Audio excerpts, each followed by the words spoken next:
जय श्री कृष्ण। ओम नमो भगवते वासुदेवाय।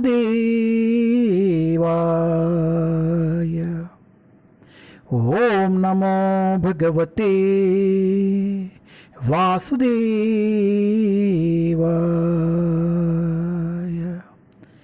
ओम नमो भगवते वासुदेवाय।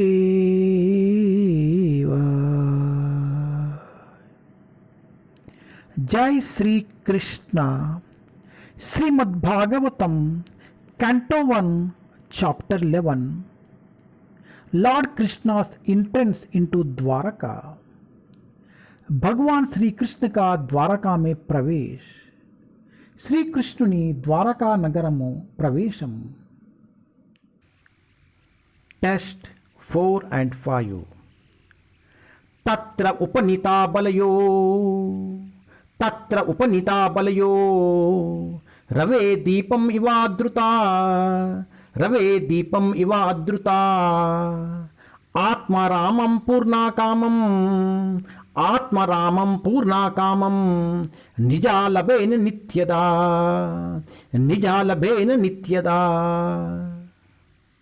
तत्र उपानीत बलयो रवे दीपम इवादृता आत्मारामं पूर्णाकामं निजालभेन नित्यदा।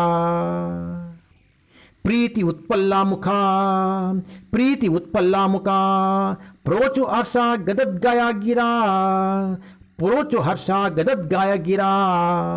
पीतरं सर्वस्रहुदम् अवितारम इव अर्बका। प्रीति उत्पल्ला मुखा प्रोचु हर्षा गदद्गाय गिरा पीतरम सर्वसर्हुदम अवितारम इव अर्बका। The citizens arrived before the Lord with their respective presentations, offering them to the fully satisfied and self-sufficient one, who, by his own potency, incessantly supplies others. These presentations were like the offering of a lamp to the sun. At the citizens began to speak in acoustic language to receive the Lord, just as wards welcome their guardian and father. सारे नागरिक अपनी अपनी भेंटें लिए हुए भगवान के सम्मुख आए और उन्हें उन परम संतुष्ट तथा आत्मनिर्भर भगवान को अर्पित किया, जो अपनी निजी शक्ति से अन्यों की आवश्यकताओं की निरंतर पूर्ति करते रहते हैं। ये भेंटें सूर्य को दिए गए दीप दान जैसी थी।